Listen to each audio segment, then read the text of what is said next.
యేసుని ప్రేమ ఛానల్కి స్వాగతం. దయచేసి ఈ ఛానల్ని లైక్ చేయండి, షేర్ చేయండి, సబ్స్క్రైబ్ చేయండి. వేద పాఠశాల రేడియో శ్రోతలకు క్రీస్తు యేసు నామములో శుభములు చెప్పుచున్నాను. కుటుంబ జీవిత సంబంధాల అధ్యయనములో 30 రకాలైన సంబంధ బాంధవ్యాలున్నట్టు గత ప్రసారములో మనం విన్నాం. వీటిలో ముఖ్యమైనది మొదటిది భార్యాభర్తల సంబంధం, తరువాత తల్లిదండ్రుల సంబంధం. పిల్లలు తల్లిదండ్రులు కలిసి జీవించడం లేక కలిసి గడపడం అనేది ఈ దినాల్లో ఇంచుమించుగా అంతరించిపోతుంది. చాలామంది తల్లిదండ్రులు తమ పిల్లలతో మంచి సంబంధం కలిగి కలిసి ఉండాలన్న ప్రయత్నమే చేయరు. ప్రస్తుత దినాల్లో కుటుంబాల పరిస్థితి ఎలా ఉందంటే, ఇంటిలోని ప్రతి ఒక్కరూ 15 దారుల గుండా అటూ ఇటూ వెళ్ళిపోవడం జరుగుతూ ఉంది. ఇది నేటి మన సంస్కృతిగా ఉంది. ఈ విధంగా కలిసి ఉండడమనే కుటుంబం యొక్క ముఖ్యోద్దేశాన్ని మనుషులు త్రోసిపుచ్చుతూ ఉన్నారు. ఈ దినాల్లో టీవీలను ఎక్కువ మంది కలిగి ఉంటూ ఉన్నారు. ఈ టీవీ అనేది కుటుంబ సంబంధాలకు ఒక అవరోధం కాకూడదు. ఒకవేళ టీవీ కలిగి ఉన్నప్పటికీ కుటుంబంగా కలిసి చాలంతసేపు గడపాలి. అల్పాహార సమయం దగ్గర నుండి రాత్రి భోజనం, కుటుంబ ప్రార్థన సందర్భాల్లో ప్రతి ఒక్కరూ కలుసుకోవాలి, కూడి రావాలి. ఒకరి కొరకు ఒకరు ప్రార్థించుకుంటూ తోటి కుటుంబ సభ్యుల ప్రార్థన అవసరతలు, ఇతర విషయాలు తెలుసుకుంటూ ఉండాలి. మీలో ప్రతి ఒక్కరికి ఈ దినం ఎలా గడిచింది? రెండవది, ఈ దినములో మీకు సంభవించిన మంచి లేక చెడు ఏమిటి? మూడవది, ఇంకా ఏమైనా ప్రత్యేకించి అందరికీ పంచుకోవలసినది, చూపించవలసినది ఏమైనా ఉందా లేదా అనే ఈ 3 ప్రాముఖ్యమైన విషయాలు ఒకరి నుండి ఒకరు తెలుసుకోవాలి. ఈ విధంగా తల్లిదండ్రులతో కలిసి గడిపే సమయాలే పిల్లలకు ఎంతో ప్రశస్తమైనవిగా, మేలుకరంగా ఉంటాయి.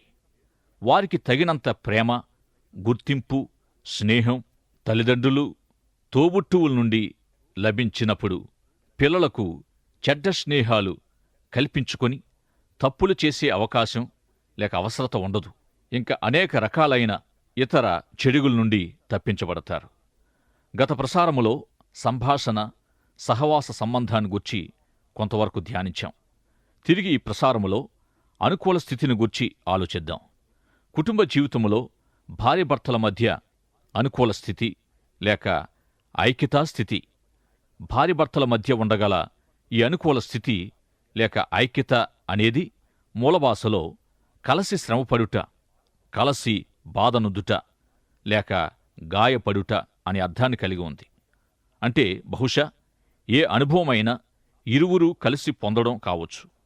సాధారణంగా మనము తేలికపాటి జీవితం కొరకు, కష్టాలు సమస్యలు లేని బ్రతుకు కోసం ఆశిస్తాం. కాని బ్రతుకంటేనే సమస్యలతో కూడినదై ఉంది. ఈ విధమైన జీవితాన్ని ఇద్దరుగా కలిసి ఎదుర్కోవడానికి వైవాహిక జీవితములో భార్యాభర్తలు నిర్ణయించుకుంటారు. జీవితములోని ప్రతికూలతలు అన్నిటినీ వారు చేరుకోగలరు. పురాతన మందిర ప్రాంగణాలను మనం దర్శించినప్పుడు ఎన్నో సమాధులు కనిపిస్తూ ఉంటాయి. వాటిలో చాలా మట్టుకు చిన్న పిల్లలకు సంబంధించినవై ఉంటాయి. పూర్వకాలపు రోజుల్లో ఒక కుటుంబానికి అనేక మంది పిల్లలు ఉత్పత్తి చేయబడేవారు. దీనికి కారణం ఏమిటంటే, ఆ దినాల్లో సరైన మందులు, వైద్య సదుపాయం లేని కారణాన్న కొంతమంది చనిపోయినా కొంతమంది మిగులుతారనే ఉద్దేశముతోనే పెద్ద కుటుంబాలు ఏర్పాటు చేయబడేవి. ఈ విధంగా పూర్వము నుండి జీవితములోని కష్టతరమైన విషయాలను స్త్రీ పురుషులు కలిసి ఎదుర్కోవడం జరుగుతూ ఉంది. దేవుని వాక్యము కూడా ఒంటరితనాన్ని సమర్థించడం లేదు. నరులు ఒంటరిగా శ్రమపడడం కాక కలిసి శ్రమపడాలనేది దేవుని వాక్య చిత్తమై ఉంది. ఇందు నిమిత్తమే సంభాషణ లేక సహవాస సంబంధం అనేది భార్యాభర్తల జీవితాల్లో ఎంత ప్రాముఖ్యమైనదో గత ప్రసారాల్లో మనం విన్నాం. భార్యాభర్తలు తమ జీవితాల్లో ఏదైనా పోగొట్టుకున్నప్పుడు సదరు నష్టాన్ని లేక ఆ వేదనను కలిసి అనుభవిస్తారు. అదే భార్య గాని భర్త గాని తమ భాగస్వామిని పోగొట్టుకున్నట్టయితే అట్టి దుఃఖం భరించరానిదిగా ఉంటుంది. అయితే ఈ దినాల్లో విడాకుల సమస్య విస్తరించిపోతుంది. ఈ విడాకుల ప్రసక్తి మరి అధ్వానం. దైవ నిర్మితమైన కుటుంబ జీవితాలకు విడాకులు సమ్మతికరమైనది కాదు. ఇది వైధవ్యం కంటే కూడా వేదనకరమైనది. అయితే ఐక్యత, ఏకత్వం కలిగి ఉన్నప్పుడు జీవిత కష్టాలు, సమస్యలన్నిటినీ భార్యాభర్తలు కలిసి ఎదుర్కోగలరు. ఈ విధంగా వీరు ఒకరికొకరు సరిపోయిన వారై ఉంటారు. ఇక సరిపోవడం అంటే ఇంచుమించు అన్ని విషయాల్లో, వ్యక్తిత్వములో, లక్షణాల్లో, విలువల్లో, ఉద్దేశాల్లో వారు ఒంటరిగా ఒకటిగా ఉంటారు. అయితే అదే ప్రక్క ఇరువురు తమ తమ బలమైన లక్షణాలు, బలహీనతలు సరి సమానంగా కలిగి ఉంటారు. వివాహానికి ముందు బలమైన అంశాలు లేక అందమైన లక్షణాలు, మంచి గుణగణాలను మాత్రమే చూడగలం. అయితే వివాహం జరిగిపోయిన తర్వాత ఒక్కొక్కటిగా బయటపడి ఒకరినొకరు అంగీకరించుకొన లేనంతవరకు వచ్చేస్తారు. ఇక అవిశ్వాసులైతే తమ్మును విడిపించమంటూ న్యాయస్థానానికి వెళతారు. కొంతకాలం సంసారం చేసి పిల్లలు పుట్టిన తర్వాత ఇప్పుడెందుకు విడిపోవాలనుకుంటున్నారు అని న్యాయస్థానం ప్రశ్నిస్తే మేము ఒకరికొకరం సరిపోము అని అప్పుడు చెబుతారు. ఈ విధమైన భావన నేటి మన నాగరికతలో చోటు చేసుకుంటూ వస్తుంది. ఇదే విడాకులకు దారితీస్తూ ఉంది. ఈనాడు ప్రపంచ దేశాల చట్టాలు ఆయా కారణాలను విడాకులకు ఆధారంగా చూపిస్తూ ఉన్నాయి. అయితే ఇట్టి కారణాల్లో ఏ ఒక్కదాన్నైనా బైబిల్ సమర్థిస్తుందా? లేదు. అయితే బైబిల్ చూపించే ఒకే ఒక్క కారణం అపనమ్మకత్వం. విడాకులకి కారణం అపనమ్మకత్వమే. వివాహ ధర్మాన్ని లేక వివాహ నియమాలను అతిక్రమించినప్పుడు, వివాహ ప్రత్యేకతను ఎవరైనా ఉల్లంఘించినప్పుడు విడాకుల ప్రసక్తి వినబడుతూ ఉంది. దేవుని వాక్యములో ఆయా కారణాలు ఆధారంగా విడిపోవడానికి అనుమతి ఇవ్వబడలేదు. ఏవేవో సాకులు చెప్పి ఈ విధంగా మేము వేరైపోయి మరొకరితో జీవితం ప్రారంభిస్తున్నాము అని విడిపోయి వేరే జీవితం ప్రారంభించి అక్కడ కూడా వ్యామోహం నశించి తిరిగి అదే సంక్షోభములో చిక్కుకుంటారు. అయితే మొదటి నుండి మనం వింటున్న విధంగా దేవుని వాక్య సూత్రాల ఆధారంగానే కుటుంబ జీవితాలకు స్థిరత్వం ఏర్పడుతుంది. పిల్లల ఎడల బాధ్యత, భారము కలిగి ఉన్నప్పుడు పిల్లల సంక్షేమమే ధ్యేయంగా కలిగి ఉన్న తల్లిదండ్రులు ఎట్టి ఒడిదుడుకులనైనా తట్టుకొని ఎట్టి అవరోధాలనైనా ఎదిరించి నిలువబడతారు. తల్లిదండ్రులు పిల్లల మధ్య గల ఐక్యత కుటుంబ జీవితాలను దృఢపరుస్తుంది. భార్యాభర్తలు ఒక్కటిగా ఉన్నప్పుడు ఎట్టి శ్రమనైనా భరించే సామర్థ్యాన్ని కలిగి ఉంటారు. ఒకరినొకరు ఎడబాసినప్పుడు కష్టాల్లో కృంగి పైకి లేవలేరు. తల్లిదండ్రుల ఐక్యత, ప్రేమల ద్వారా పిల్లలు నైతిక విలువలు నేర్చుకుంటారు. తప్పు మార్గాల నుండి తప్పించబడతారు. జీవిత భాగస్వామి యొక్క బలహీనతలను కూడా మంచి లక్షణాలతో పాటు అంగీకరించినప్పుడే కుటుంబ ఐక్యత వర్ధిల్లుతుంది. వివాహ అంశాల్లో ఒకటైన ఒకరికొకరు సరిజోడి అనబడే అనుకూల స్థితిని గురించి మాట్లాడేటప్పుడు మొదటిగా తెలుసుకోవలసినది ఏమిటంటే, ఎలాంటి షరతులు లేకుండా జీవిత భాగస్వామిని అంగీకరించడం. ఇక దీనిలో ఎట్టి మార్పు ఉండబోదు. ఈ విషయములో ఎక్కువగా చాలామంది స్త్రీలు ఈ విధంగా అనుకుంటారు. నేను ఇతన్ని వివాహం చేసుకున్నాక ఇతన్ని నాకు అనుకూలంగా మార్చుకుంటాను అంటారు. తీరా పెండ్లయ్యాక ఎంతో అందంగా మార్చేయాలనుకున్న అతనిలో ఎలాంటి మార్పు రావడం లేదు అంటారు. ఇలాంటి ఆలోచనలను దేవుని వాక్యం పరిహసిస్తుంది. ఇర్మియా గ్రంథములో ఒకచోట చిరుతపులి తన మచ్చలను మార్చుకొనగలదా? మార్చుకొనగలిగిన ఎడల కీడు చేయుటకు అలవాటు పడిన మీరును మేలు చేయ వల్లపడును. అంటే అట్టి మార్పు ఎంతో కష్టమని ఈ వాక్యం యొక్క అర్థమై ఉంది. అయితే ఎవరిలోనైనా ఇట్టి మార్పు దేవుని ద్వారా సాధ్యపరచబడుతుంది. నూతన జన్మ అనుభవం ద్వారానే మార్పు జరుగుతుంది. అంతేకాని వివాహమయ్యాక ఒక స్త్రీ కారణంగానో లేక ఒక పురుషుని కారణంగానో ఎలాంటి మార్పు జరగదు. ఇలాంటి ప్రయత్నాలు ఫలించవు. ఇలా అనుకోవడం కూడా అమాయకత్వం, ఆత్మీయ అపరిపక్వ స్థితి నుండి కలుగుతుంది. ఇక ఈ అనుకూల స్థితి అనే విషయానికి వచ్చేసరికి నీ భాగస్వామిని గూర్చి ఆయా విషయాలు నీవు తప్పక అంగీకరించవలసి ఉంటావు. వ్యక్తిగతమైన హెచ్చుతగ్గులు, జ్ఞానము, ఇతరితర కొన్ని విషయాల్లో మార్పు ఉండదు. కాని ఒకరి విషయాలు మరొకరిపై ప్రభావం చూపిస్తాయి. ఈ సరిపోయిన స్థితి లేక అనుకూల స్థితి అనే దానిపై కొన్ని విషయాలు చర్చిద్దాం.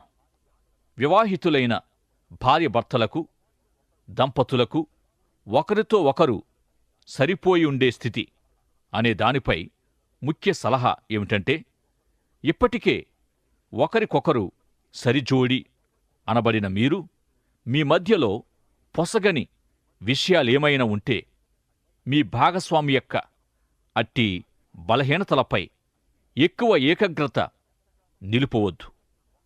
ఎంతగా మీరు ఒకరికొకరు సరిపోయినప్పటికీ సాటి భాగస్వామికి సరిపడని కొన్ని విరుద్ధ లక్షణాలు ఇద్దరిలోనూ ఉంటాయి. మీ భాగస్వామిలో ఉండే ఎట్టి మంచి విషయాన్నైనా గుర్తించక ఎల్లవేళలా బలహీనతలనే ఎత్తి పొడుస్తూ ఉంటే అట్టి వివాహ జీవితము తప్పక దెబ్బతింటుంది. ఇక పెండ్లి కాని యువతీ యువకులు భాగస్వామిని ఎంపిక చేసుకునే విషయంపై పాటించదగిన కొన్ని సలహాలు ఏమిటంటే, ఇప్పటికే మీరు ప్రార్థన చేస్తూ ఉన్నారు. మొదటిగా దేవుడి మీకొక వ్యక్తిని ప్రత్యేకంగా ఎంపిక చేసి ఉంచాడనేది జ్ఞాపముంచుకోవాలి. తరువాత ఒక కాగితం తీసుకొని మీరు అంతరంగములో ఎట్టి భాగస్వామి కొరకు ఆశ కలిగి ఉన్నారో ఆయా అంశాలతో ఒక జాబితా వ్రాసుకొని తిరిగి వాటిని గమనిస్తూ, నా మట్టుకు నాలో ఇట్టి అర్హతలన్నీ ఉన్నాయా అని పరీక్షించుకోండి. తిరిగి ఆ విషయాలన్నీ దేవునికప్పగించి ప్రార్థిస్తూ మన కోరికల విధానాన్ని కూడా సరిచేసుకోవచ్చు.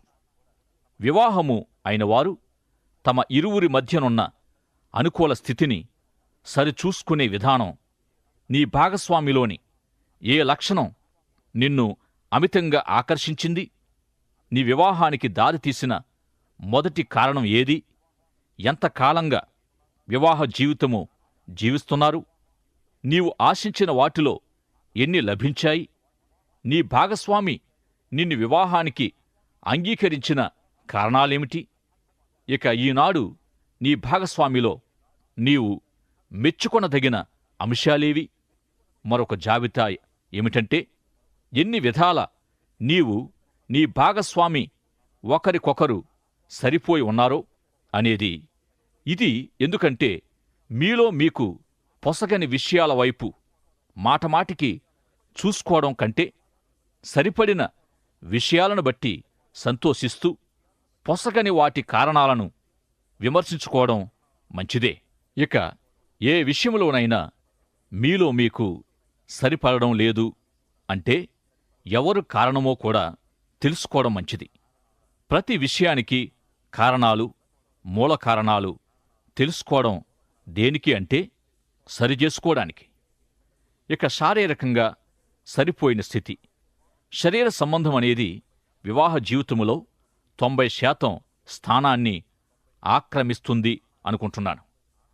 ఏ కుటుంబంలోనైతే ఈ అంశంపై సమస్యలున్నాయో అక్కడే విచ్ఛిన్నత ఏర్పడుతుంది. నీకు నీవే కేంద్రంగా ఉండక నీ భాగస్వామి కేంద్రంగా జీవితం ఉన్నట్టయితే ఎంతవరకు ఈ సమస్య పరిష్కరించబడగలదు? ఇక భార్యాభర్తల మధ్య పొసగని పరిస్థితికి మొత్తం కారణం శరీర సంబంధం యొక్క లోపం మాత్రమే గాక ఇతర కారణాలు కూడా ఉంటాయి. భార్యాభర్తల మధ్య అనుకూల స్థితి వారి విలువల వ్యవస్థపై ఆధారపడి ఉంది. ఏదైనా ఒక విషయం, దాని ఉపయోగం, ప్రయోజకత్వం మొదలైన వాటిని బట్టి మన చేత దానికి ఆపాదించబడే ప్రాముఖ్యతే దాని విలువ. ఈ విధంగా మనలో ప్రతి ఒక్కరికి కొన్ని విలువలు ఉంటాయి. ఇట్టి విలువల దగ్గరే భార్యాభర్తలైన వారికి ఆయా విషయాల్లో భేదాలు రావడం జరుగుతూ ఉంటుంది. ఉదాహరణకు, సమయాన్ని గడిపే విధానం ఒక్కొక్కరికి ఒక్కొక్క విధంగా ఉంటుంది. మీరు మీ సమయాన్ని ఇంతవరకు ఎలా గడుపుతున్నారు? ఏ విధంగా గడుపునై ఉన్నారు? అదేవిధంగా డబ్బు వినియోగించే విధానాన్ని బట్టి సమయాన్ని ఏ విధంగా గడుపుతారో తెలుసుకోవచ్చు. సమయ వినియోగాన్ని బట్టి జీవిత వినియోగాన్ని కూడా తెలుసుకోవచ్చు. ఈ సత్యాలే మన విలువలను ప్రశ్నిస్తాయి. ఈ విధంగా మీ ఉభయుల విలువలు ఒకరి విలువలతో వేరొకరి విలువలు అనుకూలించాయా లేదా అనేది తెలుసుకోగలరు. ఇదే విధంగా పిల్లల పెంపకం. మీ భార్యాభర్తలు ఇరువురు 2 వేరువేరు విధానాల్లో, వాతావరణాల్లో పెరిగి పెద్దయ్యారు. పిల్లల పెంపకం, క్రమశిక్షణ విషయాల్లో మీ ఇద్దరూ వేరువేరు నమ్మకాలు, అభిప్రాయాలు కలిగి ఉండొచ్చు, లేక వేరువేరు విలువలు కలిగి ఉండవచ్చు. క్రైస్తవ వివాహములో మరొక ప్రాముఖ్య అంశం మన బాధ్యతలు లేక కుటుంబ జీవితములో మీ ముఖ్య పాత్ర తెలుసుకోవడం ఎంతో ముఖ్యం.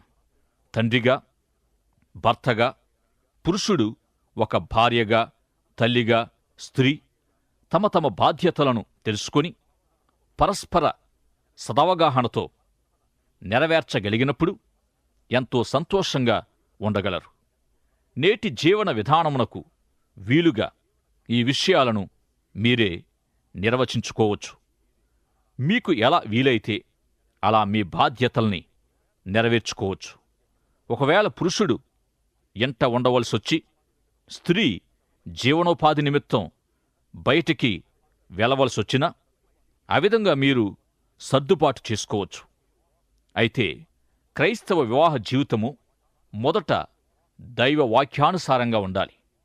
వివాహము మరియు కుటుంబము అనేది దేవుని సంకల్పం, దేవుని ఏర్పాటు, దేవుని రూపకల్పన. లేఖనం దైవాత్మ ప్రేరితమని నీవు నమ్మితే లేఖన నమూనాతోనే నీ జీవితం నిర్వహించబడాలి. సమర్థవంతమైన, శక్తివంతమైన ఐక్యతను, ఏకత్వాన్ని బైబిల్ చూపిస్తుంది. మీ ఇరువురు విశ్వాసులైతే, మీ ఇరువురు ఆత్మీయ బంధంలో ఉంటే మీ ఇరువురు లేఖనానుసారమైన విలువలను కలిగి ఉంటారు. ఇట్టి వాక్యానుసారమైన విలువలు ప్రతి సమస్యను పరిష్కరిస్తాయి. కుటుంబ జీవితములో స్త్రీ పురుషుల బాధ్యతలు లేక పాత్రలు వివాదము, నాగరికతపై ఆధారపడి ఉంది. వీరి బాధ్యతల కుటుంబ జీవితపు పాత్రలను గూర్చి మాట్లాడకముందు నాగరికతను గూర్చి మాట్లాడుకోవాలి. దేవుని వాక్యము కూడా ఆనాటి నాగరికత జీవన విధానాలను అనుసరించి అనువదించబడింది లేక నిర్వచించబడింది. ఉదాహరణకు, పౌలు కొరింథీ సంఘముతో మాట్లాడుతూ క్రైస్తవ స్త్రీలు జుట్టు పొడుగ్గా పెంచుకోవాలని సెలవిచ్చాడు.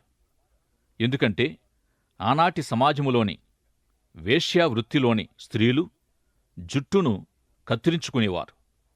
అయితే మా సమాజములోని వేశ్య సాంప్రదాయములో జుట్టు ప్రత్యేకత ఏమీ లేదు, ఎవరి విధానము వారిది, గనుక క్రైస్తవ స్త్రీలకు పొడుగు జడ లేకపోయినా సమస్య లేదు అనేది కొందరి అభిప్రాయం. ఈ విధంగా కొన్ని వాక్య భాగాలు నాగరికత మరియు జీవన విధానాలను అనుసరించి అనువదించబడ్డాయి. మరికొన్ని వాక్య భాగాలైతే నాగరికతను అధిగమించి మాట్లాడుతూ ఉన్నాయి. కొన్ని వాక్యాలకు 2000 సంవత్సరాల నాటి రోమ్, ఎఫెసు నాగరికత లేవైనప్పటికీ వాటితో సంబంధం లేదు అనేది మరికొందరి అభిప్రాయం. ఈ విధంగా నాగరికత సంస్కృతులను అధిగమించిన ప్రారంభ సందర్భాన్ని ఆదికాండము 1వ అధ్యాయములోని అంశాన్ని జ్ఞాపం చేసుకుందాం. దేవుడు ఆదామును చూచినప్పుడు నరుడు ఒంటరిగా నుండుట మంచిది కాదని తలంచి అతనికి సహాయకరంగా స్త్రీని సృజించాడు. ఈ విధంగా పురుషుణ్ణి సంపూర్ణ పరిచేది స్త్రీ అయ్యుంది. ఈ సందర్భం ఏ కాలపు నాగరికతనైనా అధిగమిస్తూ ఉంది. ప్రత్యేకంగా ఈ వాక్య భాగము భార్యాభర్తల ఏకత్వాన్ని గూర్చి మాట్లాడుతుంది. ఈ విధంగా వారు ఇద్దరుగా కాక ఒక్కరై ఉండడానికి భార్యాభర్తలు తమ వివాహపు మొదటి రాత్రి నిర్ణయించుకుంటారు. స్త్రీ లేకుండా పురుషుడు సంపూర్ణుడు కాడు. పురుషుణ్ణి సంపూర్ణపరిచే స్త్రీ అతడు లేకుండా ఆమె కూడా పరిపూర్ణురాలు కానేరదు. ఈ విధంగా ఇద్దరు ఒక్కటిగా చేయబడతారు. వారి పేర్లు కూడా బహువచనములో కాక ఏకవచనములోనే ఇవ్వబడ్డాయి. సంపూర్ణుడైన ఆదాము తన భార్య అయిన హవ్వ ద్వారానే సంపూర్ణుడయ్యాడు. అదేవిధంగా పురుషుణ్ణి సంపూర్ణపరిచే స్త్రీ అతడు లేకుండా తనకు తానుగా పరిపూర్ణురాలు ఆమె కాజాలదు. పురుషుణ్ణి పరిపూర్ణం చేస్తూ ఆమె కూడా అతని ద్వారానే పరిపూర్ణురాలు అవుతుంది. అయితే ఈ దినాల్లో స్త్రీ ద్వారా పురుషుడు సంపూర్ణపరచబడతాడు అనే భావన పోయి పురుషుడు స్త్రీని సంపూర్ణపరుస్తాడు అనేది క్రైస్తవ వివాహములోని దైవ నియమాన్ని అతిక్రమించడమే కాగలదు. వివాహము కుటుంబ జీవితములోని పాత్రల నిర్వచనాన్ని అందించే మరొక వాక్య భాగము పేతురు రాసిన మొదటి పత్రిక 2వ అధ్యాయములో పేతురు తన హృదయములో నుండి ఈ సత్యాన్ని తెలియజేశాడు. పేతురు వ్రాసిన మొదటి పత్రిక 2వ అధ్యాయము నుండి అని అంటూ చదివి వినిపించలేదు, కాని తన హృదయము నుండే మాట్లాడాడు. అతడు క్రైస్తవులతోనే మాట్లాడుతూ ఉన్నాడు. మనమందరమును గొర్రెల వలె దారి తప్పిపోతిమి అనే వాక్యాన్ని ఉదహరించి ఇప్పుడు మీ ఆత్మల కాపరియు అధ్యక్షుడైన ఆయన వైపునకు మళ్ళీయున్నారు అని అక్కడ నుండి వాక్యానికి అవిధేయులైన అవిశ్వాసపు భర్తలను కలిగి ఉన్న స్త్రీలకు సలహా ఇస్తూ ఉన్నాడు. అయితే విశ్వాసులయుండి దేవుని వాక్యానికి అవిధేయులైన వారు కూడా ఉంటూ ఉన్నారు. గనుక పేతురు అటువలే స్త్రీలారా, మీరు మీ స్వపురుషులకు లోబడి ఉండుడి. అందువలన వారిలో ఎవరైనను వాక్యమునకు అవిధేయులైతే వారు భయముతో కూడిన మీ పవిత్ర ప్రవర్తన చూచి వాక్యము లేకుండానే తమ భార్యల నడవడి వలన రాబట్టబడవచ్చును.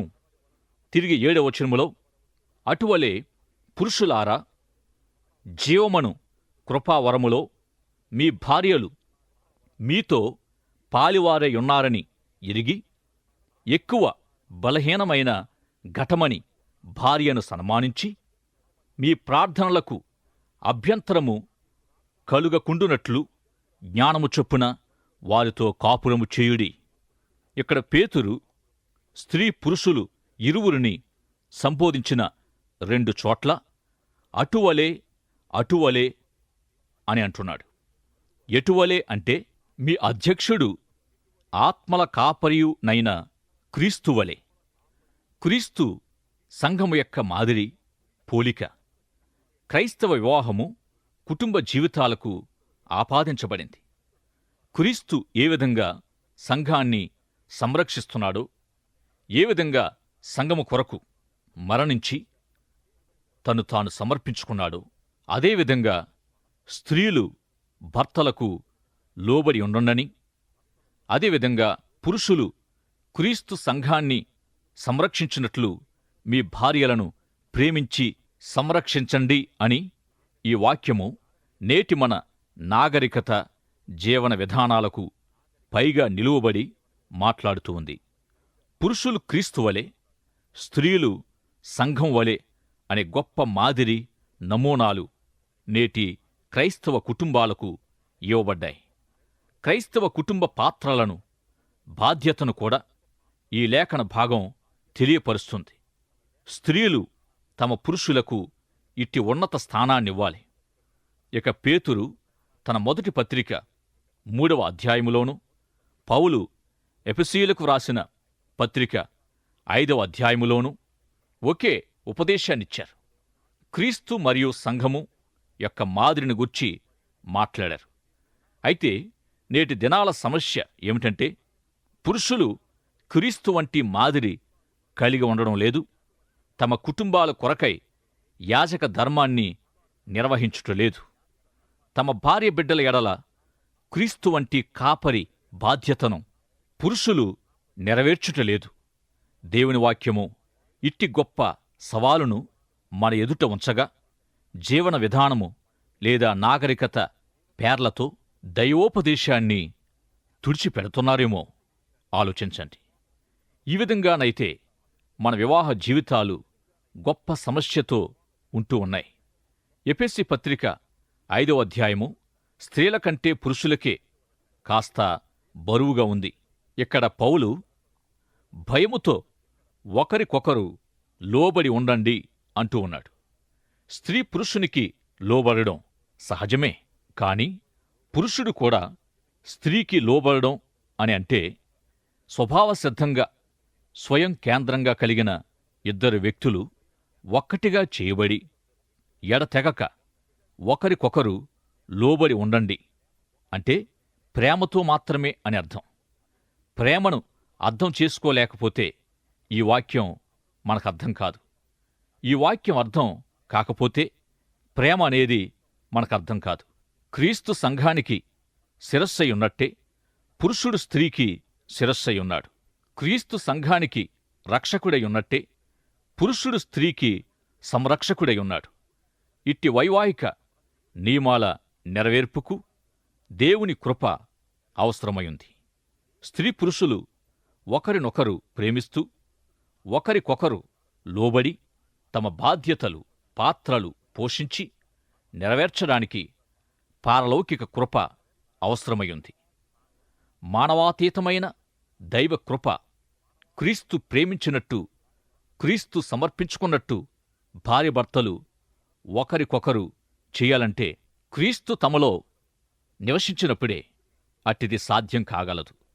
అప్పుడే పురుషులు క్రీస్తువలే తమ కుటుంబాలను పోషించి కాపాడి సంరక్షించగలరు.